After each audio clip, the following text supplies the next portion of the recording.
اب یہ کہ کون سا درود پڑھا جائے، کیسا درود پڑھا جائے، کیونکہ آپ نے دیکھا ہوگا کہ چونکہ درود شریف کی فضیلت بہت ہے، اس لیے ہمارے معاشرے میں بہت سے درود گھڑ لیے گئے، بہت سے درود ایجاد کر لیے گئے ہیں. ان کی کیا حیثیت ہے؟ یاد رکھیں وہ دو طرح کے ہیں، اور ان دو کے علاوہ ایک قسم کون سی ہے؟ جو مسنون ہے. مسنون کا کیا مطلب ہے؟ جو سنت سے ثابت ہے.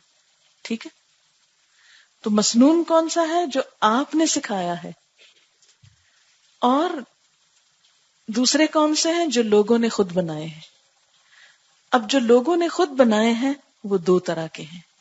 ایک تو وہ ہے کہ جو اچھے بہترین الفاظ میں آپ کی تعریف ہے. یہ ایسے ہی ہے جیسے نعت شعر میں ہوتی ہے، تو یہ درود نثر میں ہے. اس میں کوئی حرج نہیں، کوئی گناہ کی بات نہیں، کچھ نہیں. بڑے خوبصورت الفاظ چنے گئے آپ کی تعریف بیان کرنے کے لیے یا آپ کے لیے دعائے خیر کرنے کے لیے. ٹھیک ہے، پڑھ لیں اس کو، کوئی حرج نہیں. لیکن کچھ درود ایسے بنائے گئے ہیں کہ جس میں آپ صلی اللہ علیہ وسلم سے محبت کے اظہار میں غلو کیا گیا ہے، آپ کی شان کو حد سے بڑھا کر بسا اوقات اللہ تعالی کے برابر کر دیا گیا ہے، یا آپ کو وہ صفات دے دی گئی جو دراصل اللہ تعالی کی صفات ہیں.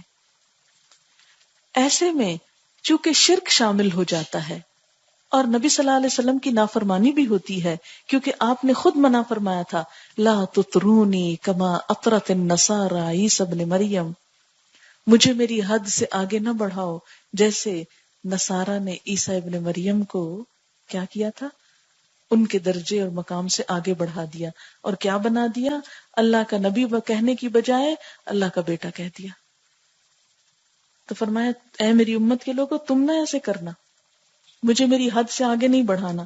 اچھا ہمارے ہاں کیا ہوتا ہے عام طور پر کہ نبی صلی اللہ علیہ وسلم کے لیے بسا اوقات تعریف کے الفاظ کہتے ہوئے یہ کہہ دیا جاتا ہے نور من نور اللہ، آپ نور ہیں اور اللہ کے نور سے نکلے ہیں. جیسے عیسیٰ علیہ السلام کے لیے کیا کہتے ہیں؟ اللہ کے بیٹے، یعنی اللہ سے پیدا ہوئے. بیٹا پیدا ہوتا ہے نا کسی سے، ویسے تو نہیں بیٹا کسی کو کہہ سکتے.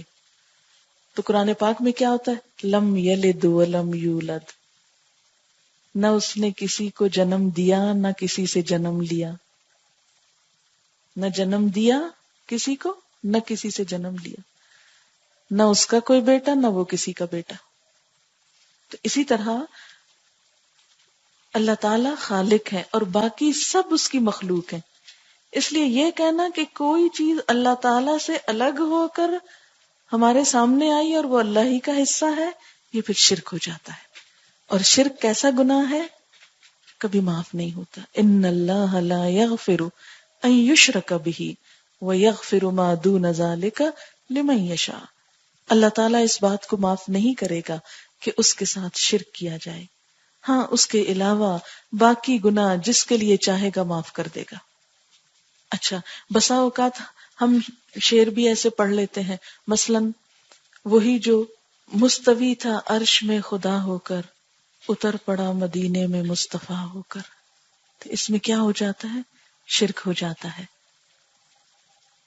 کیونکہ یہ جو بتوں کے پوجنے والے لوگ تھے نا، یہ بھی یہی کہا کرتے تھے کہ یہ جو بت ہے نا پتھر کے، یہ اللہ تعالی کے نمائندے ہیں اور اللہ تعالی کی خاص طاقت ہے ان میں، اور نعوذ باللہ اس کا روپ ہے. یہ ان کو دیکھ کر ہم کو خدا یاد آتا ہے، اور پھر آگے بڑھ کر ان کے اندر کچھ صفات بھی سمجھتے تھے کہ یہ اولاد دیتا ہے، یعنی اولاد دینے والا دیوتا ہے، اور یہ رزق کا دیوتا ہے، یہ بارش کا دیوتا ہے، یہ سورج دیوتا ہے. سنی ہے نا یہ باتیں آپ نے؟ پہلے وہ کیا کہتے ہیں؟ یہ اللہ تعالیٰ کا اوتار ہے، پھر اس کے بعد آہستہ آہستہ انہی کے اندر اللہ تعالیٰ کی صفات ڈھونڈ لیتے اور یوں شرک شروع ہو جاتا. ہم مسلمانوں نے بھی کیا کیا؟ پہلے حضور صلی اللہ علیہ وسلم کے اندر کچھ اللہ تعالیٰ کی صفات لے آئے اور پھر ان سے مانگنا بھی شروع کر دیا، اور کبھی کبھی ایسے الفاظ کہے کہ جو دراصل اللہ تعالیٰ ہی کی صفت ہے. مثلا ایک ہمارے ہاں مشہور درود ہے جس کو درود تاج کہا جاتا ہے. آپ سب واقف ہوں گے اس سے. اس کے شروع میں جنہوں نے کبھی پڑھا ہو ان کو یاد ہوگا کہ اس کے شروع میں آتا ہے دافع البلاء والوباء والمرض والالم والقحط. آتا ہے نا. یہ حضور صلی اللہ علیہ وسلم کی صفت کے طور پر بات کی جاتی ہے کہ آپ کیا کرنے والے ہیں. بلاؤں کے دور کرنے والے ہیں، وباؤں کے دور کرنے والے ہیں، مرض کے دور کرنے والے، قحط کے اور بیماری کے درد دکھ ہر چیز دور کرنے والے. اب یہ سب کچھ دور کون کرتا ہے؟ اللہ کرتا ہے. اگر ہم آپ صلی اللہ علیہ وسلم کی عقیدت میں، شان میں، محبت میں ایسی بات آپ کے ذمہ لگائیں گے تو ایک طرف آپ کو بھی ناراض کریں گے، دوسری طرف اللہ تعالیٰ کو ناراض کریں گے، اور رحمت آنے کی بجائے اللہ تعالیٰ کا غضب آ سکتا ہے. اس لیے کوئی بھی درود جب آپ پڑھیں تو پہلا کام یہ کریں کہ اس کا مطلب پڑھیں. اور مطلب بھی بسا اوقات جو نیچے لکھے ہوتے ہیں وہ صحیح نہیں ہوتے، کیونکہ میں نے کئی درود تاج کے نیچے جب ترجمہ پڑھا تو اس میں انہوں نے لکھا ہوا کہ اللہ تعالیٰ آپ کے وسیلے سے ہمارے یہ بلائیں دور کرتے ہیں، حالانکہ عربی عبارت میں وسیلے کا لفظ ہی کوئی نہیں ہے، ڈائریکٹ لکھا ہوا ہے. پھر بعض اوقات آپ کا مقام اللہ تعالیٰ کے مقام سے بڑھا دیتے ہیں لوگ. مثلا ایک شعر میں لوگ کہتے ہیں کہ ہر مقام سے بالا میٹھے نبی کا روزہ، عرش اولا سے اعلیٰ میٹھے نبی کا روزہ. کعبے کی عظمتوں کا منکر نہیں ہوں لیکن کعبے کا کعبہ میٹھے نبی کا روزہ. اب کعبہ تو کعبہ ہے نا، کعبے کا تو کوئی کعبہ نہیں ہے، لیکن اس طرح کی باتیں آپ کی محبت میں کر کے تو ہم اس سیدھے رستے سے کہیں اور نکل جاتے ہیں. جہاں آپ کی محبت ایمان کا حصہ ہے وہاں ایسی باتیں کرنا ایمان کو نقصان دیتا ہے. اس لیے ہم کو سوچ سمجھ کے، صرف کسی بات کے لیے یہ کافی نہیں کہ ہمارے آباء و اجداد کرتے تھے یا ہمارے بڑے کوئی جاہل ہیں اور فلاں صاحب جو ہیں وہ اتنے علم پڑھے ہوئے ہیں وہ جاہل ہیں.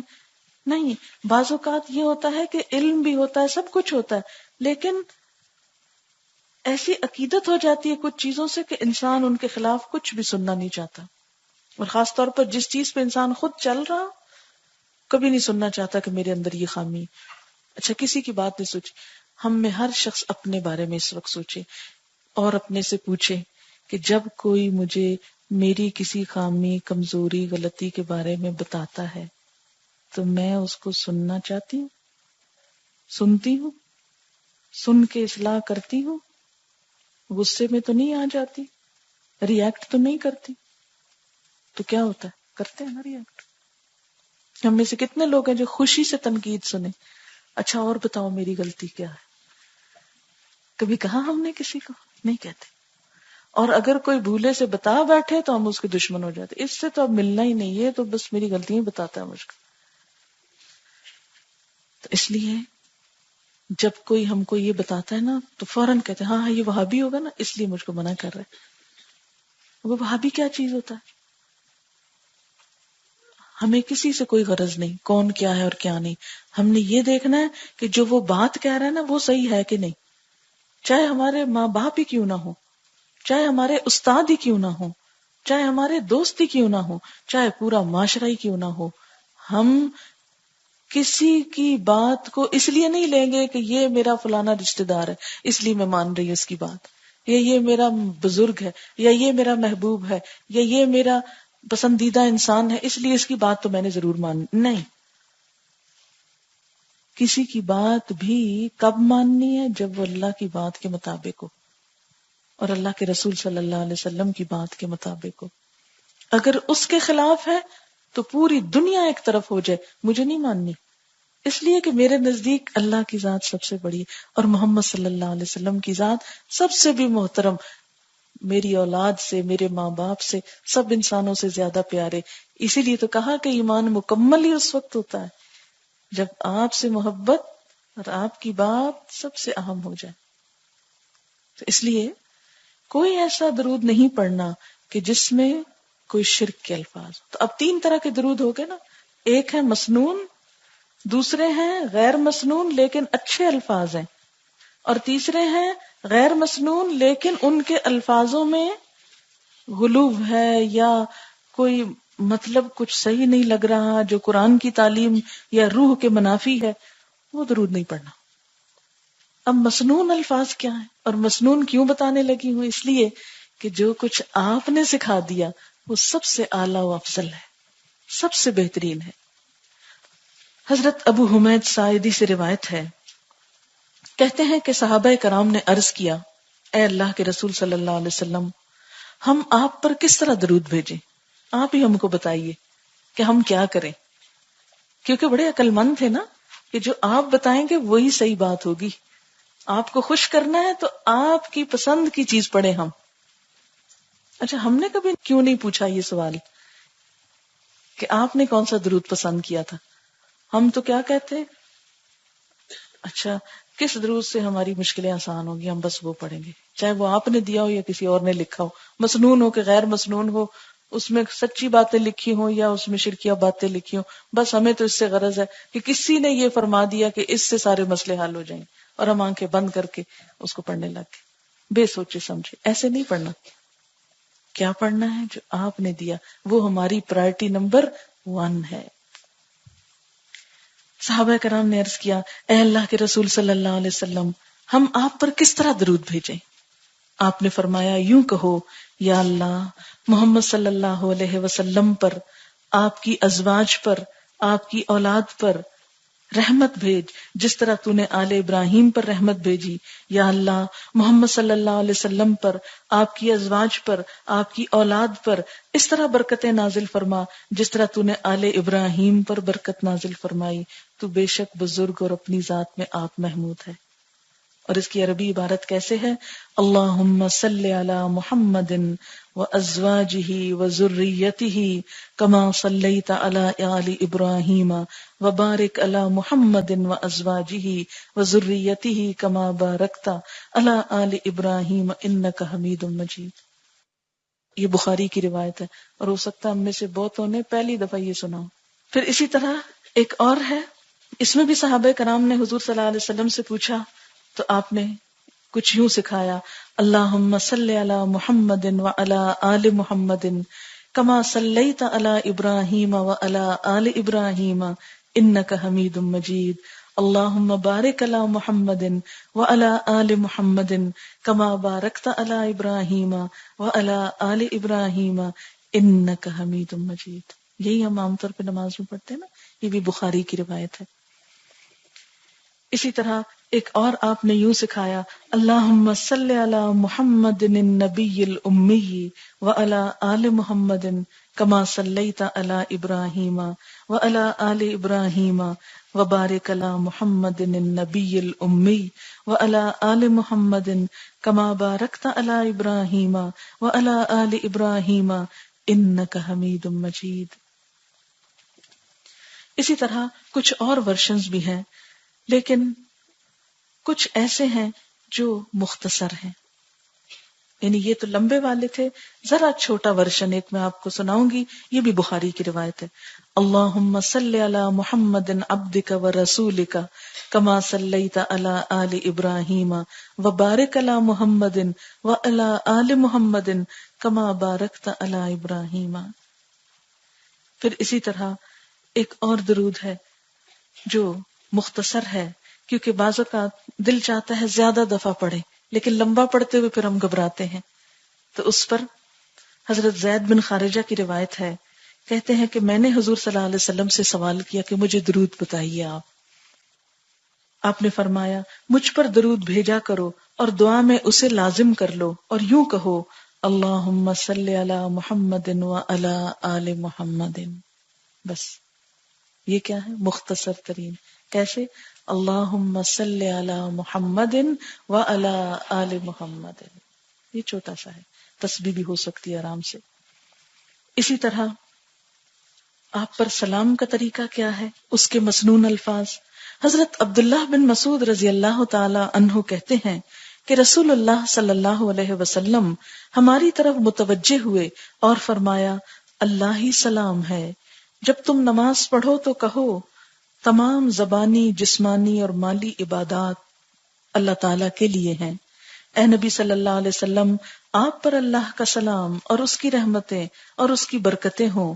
ہم پر بھی اور اللہ کے نیک بندوں پر بھی سلام ہو. جب تم یہ کہو گے تو یہ الفاظ اللہ تعالیٰ کے تمام نیک بندوں کو پہنچ جائیں گے، چاہے وہ آسمان میں ہوں یا زمین میں. میں گواہی دیتا ہوں اللہ کے سوا کوئی معبود نہیں، اور میں گواہی دیتا ہوں کہ محمد صلی اللہ علیہ وسلم اللہ تعالیٰ کے بندے اور اس کے رسول ہیں. اور یہ کیا ہے جو ہم التحیات جس کو کہتے ہیں، اس میں بعض اوقات لوگ پڑھنے میں غلطی کرتے ہیں، کہتے ہیں التحیات. التحیات نہیں ہے، التحیات. التحیات تحیات اصل میں تھا اور اس سے شروع میں ال لگا، تو التحیات. آپ کو معلوم ہے کہ حضور صلی اللہ علیہ وسلم جب معراج پر تشریف لے گئے تھے تو ظاہر اللہ تعالیٰ کو تو کوئی چیز نہیں چاہیے، آپ کے لیے تحفہ کس چیز کا لے کر گئے؟ انہی اچھے کلمات کا، التحیات للہ والصلوات والطیبات. کیا معنی؟ کہ تمام زبانی، جسمانی اور مالی عبادات اللہ ہی کے لیے، پاکیزہ کلمات اللہ کے لیے. اس پر اللہ تعالیٰ نے کیا فرمایا؟ السلام علیک ایھا النبی. ایسے اللہ تعالیٰ نے سلام بھیجا اور ہم کو بھی سکھا دیا کیسے. السلام علیک ایھا النبی ورحمۃ اللہ وبرکاتہ. یہ ہے سلام کا صحیح طریقہ. اس پر جواب میں آپ صلی اللہ علیہ وسلم نے کیا فرمایا؟ یہ نہیں کہا والسلام علیکم، فرمایا السلام علینا، یعنی اللہ تعالیٰ آپ بھیج رہے ہیں، ہم قبول کر رہے ہیں، اور صرف اپنے لیے نہیں، وَعَلَىٰ عِبَادِ اللَّهِ الصَّالِحِينَ. اس سے محبت پھوٹتی ہے نا آپ کے لیے کہ ہر موقع پر آپ نے اپنے ماننے والوں کو بھی یاد رکھا. السلام علینا وعلی عباد اللہ الصالحین. اور پھر فرمایا اشہد ان لا الہ الا اللہ واشہد ان محمدا عبدہ ورسولہ. اسے بخاری نے روایت کیا ہے. اور آپ دیکھیے کہ جو شخص دن میں 5 نمازیں پڑھتا ہے وہ لازماً درود اور سلام دونوں پڑھتا رہتا ہے. اچھا، درود کب کب پڑھنا چاہیے، کس کس موقع پر؟ نمبر 1، نماز ختم کرنے سے پہلے درود پڑھنا مسنون ہے. حضرت فضالہ بن عبید کہتے ہیں کہ رسول اللہ صلی اللہ علیہ وسلم نے ایک آدمی کو نماز میں درود کے بغیر دعا مانگتے ہوئے سنا. یعنی اس نے درود نہیں پڑھا، التحیات پڑھ کے فوراً دعائیں مانگنی شروع کر دی، رب اجعلنی وغیرہ. آپ نے فرمایا اس نے جلدی کی. پھر آپ نے اسے اپنے پاس بلایا اور اس کو یا کسی دوسرے کو مخاطب کر کے فرمایا جب کوئی نماز پڑھے تو اللہ تعالیٰ کی حمد و ثنا سے آغاز کرے. ہم کیسے پڑھتے ہیں نماز؟ اللہ اکبر کر کے سبحانک اللہم و بحمدک و تبارک اسمک و تعالی جدک و لا الہ غیرک. پھر اسی طرح الحمدللہ رب العالمین. تو یہ کیا ہے؟ نماز کی ابتدا ہے. اور فرمایا جب کوئی نماز پڑھے تو حمد و ثنا سے آغاز کرے.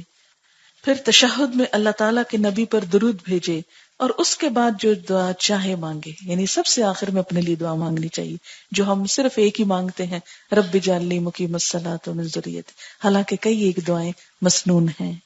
پھر اسی طرح اور کب درود پڑھنا چاہیے؟ نماز جنازہ میں دوسری تکبیر کے بعد درود پڑھنا مسنون ہے.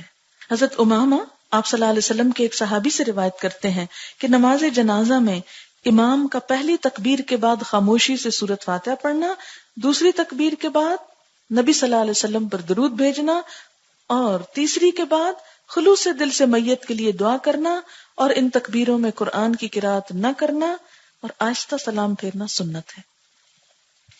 اور درود کب پڑھنا چاہیے؟ آذان سننے کے بعد. آذان سننے کے بعد، دعا مانگنے سے پہلے. آپ کو پتا ہے نا کہ آذان کے بعد دعا قبول ہوتی ہے، لیکن اس دعا سے پہلے درود پڑھ لینا چاہیے. حضرت عبداللہ بن عمرو بن عاص رضی اللہ تعالیٰ عنہ کہتے ہیں میں نے رسول اللہ صلی اللہ علیہ وسلم کو فرماتے ہوئے سنا جب مؤذن کی آذان سنو تو وہی کچھ کہو جو مؤذن کہتا ہے، پھر مجھ پر درود پڑھو کیونکہ مجھ پر درود پڑھنے والے پر اللہ کی 10 رحمتیں نازل ہوتی ہیں. اللہ تعالیٰ 10 رحمتیں نازل فرماتا ہے. اس کے بعد میرے لیے اللہ تعالیٰ سے وسیلہ مانگو. وسیلہ جنت میں ایک مقام ہے جو جنتیوں میں سے صرف کسی ایک کو دیا جائے گا. مجھے امید ہے کہ وہ جنتی میں ہی ہوں گا، لہٰذا جو آدمی میرے لیے اللہ سے وسیلہ کی دعا کرے گا اس کے لیے میری شفاعت واجب ہو جائے گی. اللہم رب ھذہ الدعوۃ التامہ والصلاۃ القائمہ آت محمدا الوسیلۃ والفضیلہ ٹھیک ہے، تو اس دعا میں ہم کیا مانگتے ہیں؟ آپ نبی صلی اللہ علیہ وسلم کو وسیلہ عطا کیجئے. اور وسیلہ کہاں ہے، کیا ہے؟ جنت میں ایک اعلیٰ ترین مقام ہے جو صرف ایک شخص کو ملے گا، اور وہ ہم کیا چاہتے ہیں، کس کو ملے؟ اپنے حبیب محمد صلی اللہ علیہ وسلم کو، اور اس کے لیے ہم دعا مانگتے ہیں. پھر اور کب درود پڑھنا چاہیے؟ اہل ایمان کو ہر وقت ہر جگہ درود بھیجنے کا حکم ہے. کہیں بھی بیٹھے آپ فارغ ہیں، مثلاً یہاں سے گھر جا رہے ہیں، گاڑی میں بیٹھے ہیں، بس انتظار کر رہے ہیں کب گھر آئے تو اتروں، بور ہو رہے ہیں. نہیں، کیوں بور ہوتے ہیں؟ درود شریف پڑھیے، رحمتیں آنے لگیں گی، سفر آسان ہو جائے گا، مشکلیں آسان ہوگی. حضرت ابو ہریرہ رضی اللہ تعالیٰ عنہ کہتے ہیں کہ نبی صلی اللہ علیہ وسلم نے فرمایا، میری قبر کو میلہ نہ بناؤ. یعنی جیسے میلے لگتے ہیں تو ایسا نہ ہو کہ میری قبر پہ آ کے کھاؤ پیو اور شادیانے بجاؤ اور میلے لگاؤ. جس طرح آج کل کیا ہوتا ہے کہ مختلف بزرگوں کی قبر پر میلے لگتے ہیں، وہاں پر لوگ جا کر دعا تو کم ہی مانگتے ہیں، کیا کرتے ہیں، اتنے سٹالز لگے ہوتے ہیں، چیزوں کی خرید و فروخت ہوتی ہے، دیگیں پکتی ہیں اور پھر دھمالیں پڑتی ہیں اور سب شور شرابہ اور ایک انجوائمنٹ کا سامان، میوزک بج رہا ہے اور پتہ نہیں کیا کیا. آپ صلی اللہ علیہ وسلم نے اس چیز سے منع فرمایا کہ میری قبر کو میلہ نہ بنانا، کیونکہ آپ کو خبر دے دی گئی ہوگی نا اللہ تعالیٰ کی طرف سے کہ امت اصل کام چھوڑ کے اب یہ کرنے والی ہے. لہذا آپ نے کیا فرمایا؟ نہ میری قبر کو میلہ بنانا، نہ ہی اپنے گھروں کو قبرستان بنانا. وہ کیسے؟ کہ اس میں کوئی اللہ کا ذکر نہ ہو. تم جہاں کہیں بھی ہو مجھ پر درود بھیجتے رہو، تمہارا درود مجھے پہنچا دیا جاتا ہے. تمہارا درود مجھ کو پہنچا دیا جاتا ہے. اسے احمد نے روایت کیا ہے. حضرت ابو بکر صدیق رضی اللہ تعالیٰ عنہ کہتے ہیں کہ رسول اللہ صلی اللہ علیہ وسلم نے فرمایا، مجھ پر کثرت سے درود بھیجا کرو، اللہ تعالیٰ میری قبر پر ایک فرشتہ مقرر فرمائے گا، جب بھی میرا کوئی امتی مجھ پہ درود بھیجے گا تو یہ فرشتہ مجھے کہے گا، اے محمد صلی اللہ علیہ وسلم، فلاں بن فلاں نے فلاں وقت آپ پر درود بھیجا ہے. یعنی آپ کو وہ پہنچایا جاتا ہے. حضرت عبداللہ بن مسعود کہتے ہیں رسول اللہ صلی اللہ علیہ وسلم نے فرمایا کہ اللہ تعالیٰ نے میری امت کے لوگوں کا سلام مجھے پہنچانے کے لیے فرشتے مقرر کر رکھے ہیں. یعنی ہر جگہ سے وہ اکٹھا کرتے ہیں اور مجھ تک پہنچا دیتے ہیں. آپ دیکھیں نا، جس سے محبت ہوتی اس کے نام خط لکھے جاتے ہیں. آپ نے سنا ہوگا فلاں ایکٹر کو ایک دن میں اتنے 1000 خط آتے ہیں، دیانا کی قبر کے پاس پھولوں کے ڈھیر ہوتے ہیں. تو دنیا دار لوگوں کے لیے محبتوں کے ایسے نذرانے آتے ہیں جو پھول سوکھ جاتے ہیں اور ردی کے ڈھیر بن جاتے ہیں اور خط پھینک دیے جاتے ہیں ردی کی ٹوکریوں میں. لیکن سب سے بہترین تحفہ کیا ہے؟ دعائے خیر. وہ محفوظ ہو جاتی ہے، آپ کو بھی فائدہ ہوا جس کے لیے بھیجی گئی اور کرنے والے کو بھی رحمتیں مل گئیں. کیا خوبصورت انداز ہے محبت کے اظہار کا. اور فرشتے مقرر ہیں جو پوری دنیا سے میل آپ تک پہنچا رہے ہیں. کون کون آپ کے لیے تحفے بھیج رہا ہے. اور درود کے تحفے نہ مرجھاتے ہیں، نہ سوکھتے ہیں، نہ ردی میں جاتے ہیں، عرش بالا پہ جمع ہو رہے ہیں. جمعہ کے دن آپ صلی اللہ علیہ وسلم پر کثرت سے درود بھیجنا چاہیے. یہ یاد رکھیے، اس بات کو کبھی نہ بھولیے. حضرت ابو مسعود انصاری کہتے ہیں کہ رسول اللہ صلی اللہ علیہ وسلم نے فرمایا کہ جمعہ کے روز مجھ پر کثرت سے درود بھیجا کرو. جو آدمی جمعہ کے روز مجھ پر درود بھیجتا ہے وہ میرے سامنے پیش کیا جاتا ہے. اسے بہقی نے روایت کیا جاتا ہے. یعنی اس کا تعارف بھی ایک طرح سے آپ کے سامنے ہوتا ہے. حضرت اوس بن اوس کہتے ہیں کہ نبی صلی اللہ علیہ وسلم نے فرمایا، سب دنوں میں جمعہ کا دن افضل ہے. اسی روز آدم علیہ السلام پیدا کیے گئے، اسی روز ان کی روح قبض کی گئی، اسی روز سور پھونکا جائے گا، اسی روز اٹھنے کا حکم ہوگا. لہٰذا اس روز مجھ پر کثرت سے درود بھیجا کرو کیونکہ تمہارا درود میرے سامنے پیش کیا جاتا ہے. صحابہ کرام نے عرض کیا، اے اللہ کے رسول صلی اللہ علیہ وسلم، آپ کی وفات کے بعد آپ کی ہڈیاں بوسیدہ ہو چکی ہوں گی، یا یوں کہا کہ آپ کا جسم مبارک مٹی میں مل چکا ہوگا، تو پھر ہمارا درود آپ کے سامنے کیسے پیش کیا جائے گا؟ آپ نے فرمایا، اللہ تعالیٰ نے انبیاء کے جسم زمین پر حرام کر دیے ہیں. یعنی انبیاء علیہ السلام کا درجہ تو شہداء سے بھی بڑا ہوتا ہے. شہید مر کے نہیں مرتے اور ان کے جسموں کو بھی زمین نہیں کھاتی، اسی طرح انبیاء علیہم السلام جو ہیں ان کے جسم کو مٹی کوئی نقصان نہیں دیتی۔ دعا مانگنے سے پہلے اللہ کی حمد و ثنا کے بعد درود پڑھنے کا حکم ہے، جس کا ذکر پیچھے بھی کیا جا چکا ہے۔ گناہوں کی بخشش حاصل کرنے کے لیے درود شریف پڑھنا چاہیے، تکلیف، مصیبت، رنج اور غم کے موقع پر کثرت سے درود شریف پڑھنا چاہیے۔ آپ صلی اللہ علیہ وسلم کا نام مبارک سنتے ہوئے، پڑھتے ہوئے یا لکھتے وقت درود شریف پڑھنا چاہیے، اور لکھتے وقت صلی اللہ علیہ وسلم پورا لکھنا چاہیے۔ اگر بہت تیز لکھ رہے ہیں، جیسے امتحان میں آپ پیپر حل کر رہے ہیں اور اتنا وقت نہ ہو، تو ایک دفعہ پورا لکھ لیجئے اور ہر دفعہ سواد کے ساتھ انڈیکیشن دے دیجئے۔ اسی طرح انگریزی میں پیس بی اپون ہم ایک دفعہ پورا لکھ لیجئے اور اس کے بعد ایبریویشن بھی لکھی جا سکتی ہے، لیکن اس سے زیادہ اچھا ہے کہ انگلش میں محمد لکھ کر اور اوپر سواد کا انڈیکیشن دینے کا رواج ڈالے صلی اللہ علیہ وسلم۔ حضرت علی رضی اللہ تعالیٰ عنہ کہتے ہیں کہ جس کے سامنے آپ کا نام لیا جائے پھر وہ درود نہ پڑھے وہ بخیل ہے۔ اسی طرح مسجد میں داخل ہوتے اور مسجد سے نکلتے وقت درود و سلام پڑھنا مسنون ہے۔ حضرت فاطمہ کہتی ہیں کہ رسول اللہ صلی اللہ علیہ وسلم جب مسجد میں داخل ہوتے تو فرماتے بسم اللہ والسلام علی رسول اللہ، اللہم اغفر لی ذنوبی وافتح لی ابواب رحمتک۔ اللہ کے نام سے مسجد میں داخل ہوتا ہوں اور اللہ کے رسول صلی اللہ علیہ وسلم پر سلام ہو۔ اے اللہ میرے گناہ معاف فرما اور اپنی رحمت کے دروازے میرے لیے کھول دے۔ اور جب مسجد سے باہر نکلتے تو فرماتے بسم اللہ والسلام علی رسول اللہ، اللہم اغفر لی ذنوبی وافتح لی ابواب فضلک۔ اے اللہ، اللہ کے نام سے مسجد سے نکلتا ہوں، اللہ کے رسول صلی اللہ علیہ وسلم پر سلام ہو۔ اے اللہ میرے گناہ معاف فرما اور اپنے فضل کے دروازے میرے لیے کھول دے۔ نماز سے فارغ ہونے کے بعد آپ پر درود بھیجنا مسنون ہے۔ کیسے؟ حضرت ابو سعید رضی اللہ تعالیٰ عنہ کہتے ہیں کہ نبی صلی اللہ علیہ وسلم جب نماز سے سلام پھیرتے تو 3 مرتبہ یہ کلمات ادا کرتے تھے، سبحان ربک رب العزت عما یصفون وسلام علی المرسلین والحمد للہ رب العالمین۔ یہ کتنی دفعہ؟ 3 مرتبہ۔ ہر مجلس میں آپ پر درود پڑھنا مسنون ہے، کیونکہ وہ مجلس جہاں اللہ کا ذکر نہ ہو اور درود شریف نہ پڑھا جائے قیامت کے دن انسان کے لیے حسرت کا سبب ہوگی۔ ہر صبح اور شام درود پڑھنا مسنون ہے۔ حضرت ابو الدرداء کہتے ہیں کہ آپ صلی اللہ علیہ وسلم نے فرمایا جس نے 10 مرتبہ صبح اور 10 مرتبہ شام درود پڑھا